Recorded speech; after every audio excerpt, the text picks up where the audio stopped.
Another entry appears in the 4X Civ-like genre. Do any of the myriad point systems matter in the end? Watch on and find out. My name is Thoraxe, and this is Strategy for Busy People. If you've got a few minutes, I'll tell you what to play. To 4x or not to 4x is always a question, but how many turns you play before bed is difficult to answer. In this installment of Strategy for Busy People, we are spending the ages with Millennia by C Prompt Games. I put almost 17 hours into this one.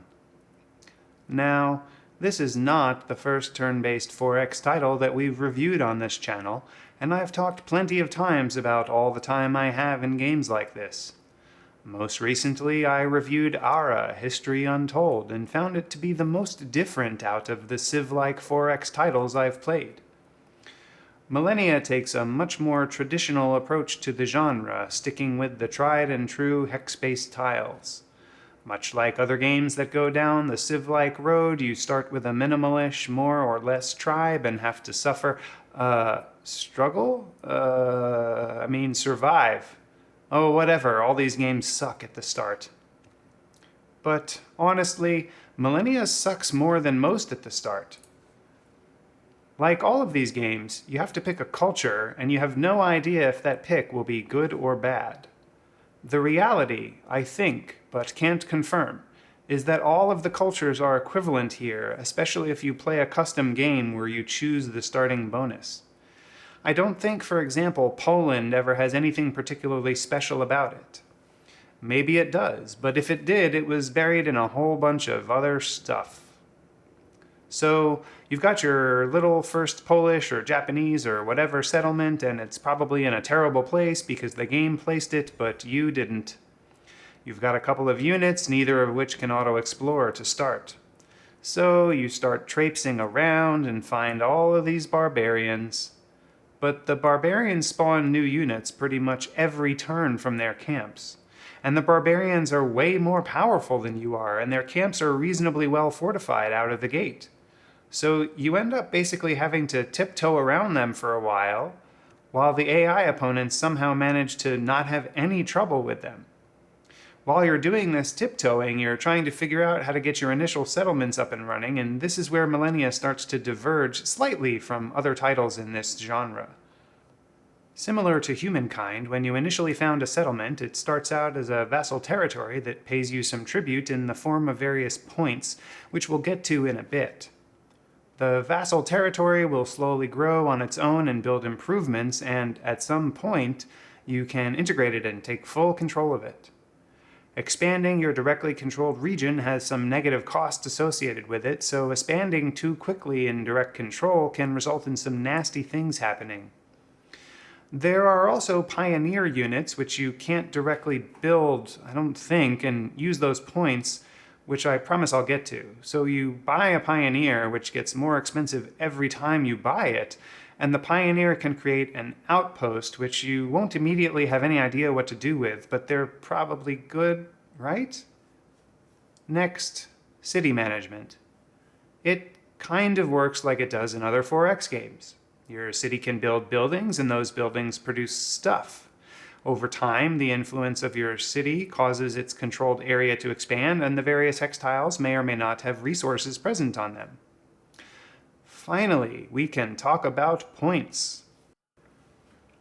This game has an annoying number of points systems, and with every age you progress, it seems like you potentially get a new point system to worry about.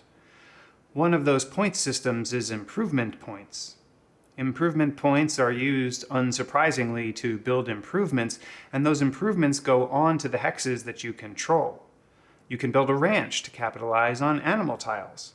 You can build a mine to capitalize on resource tiles, and so on and so forth.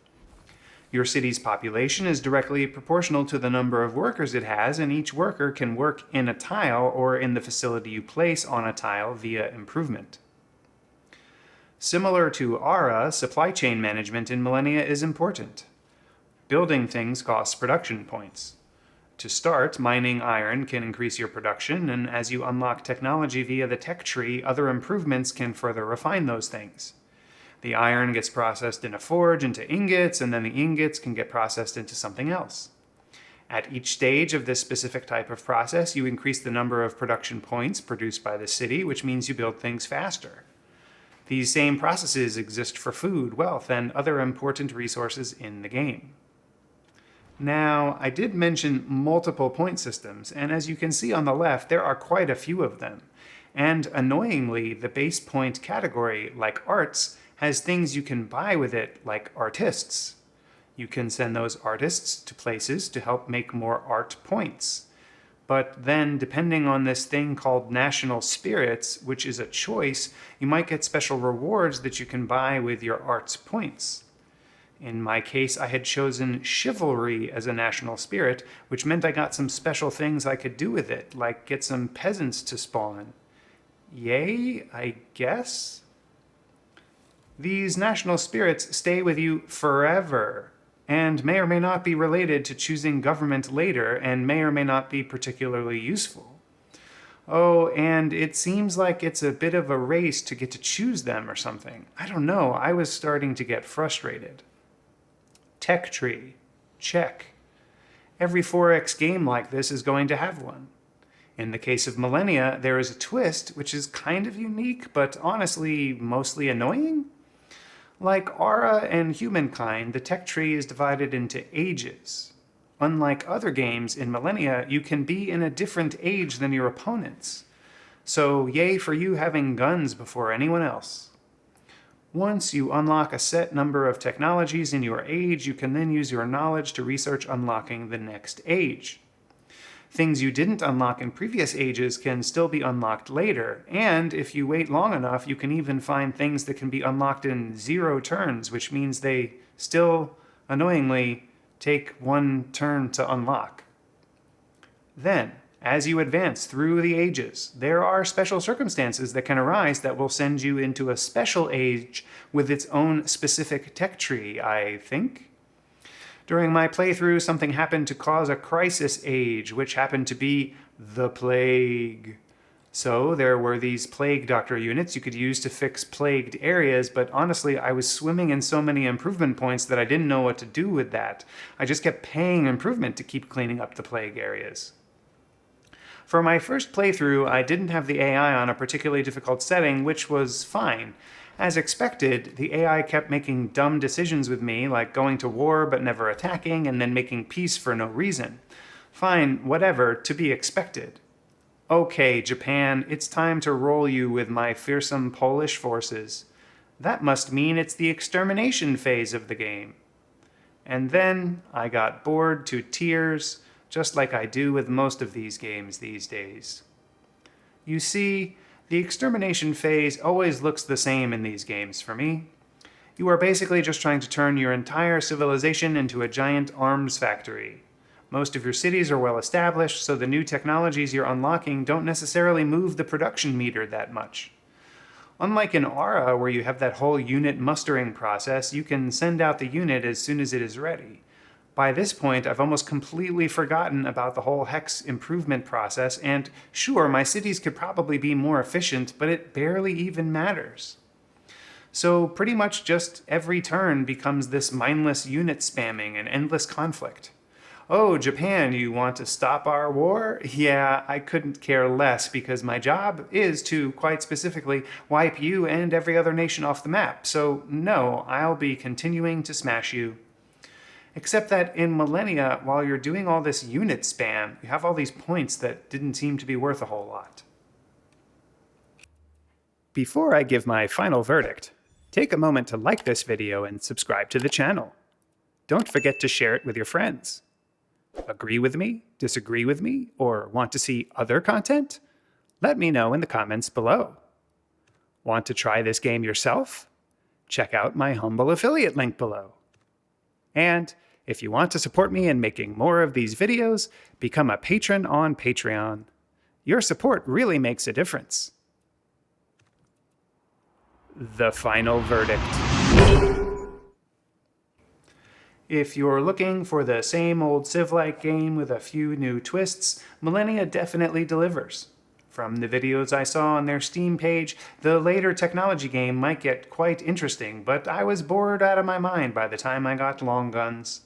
It just seemed like I could have rolled everyone from this point on, and maybe it would have been harder on a slightly harder difficulty level. But my suspicion is that the difficulty is unlikely to scale linearly based on what I had seen. I didn't get into all of the game systems, as there are systems for religion, chaos, innovation, and honestly, it's really just all different types of crazy points to keep track of. It's a bit annoying. On my trademark 3-point score scale of avoid, meh, and I forgot to eat, this game kept me interested for almost 17 hours, and I almost forgot to have my evening snack a time or two. It's solidly middling and worth a try if it's on sale.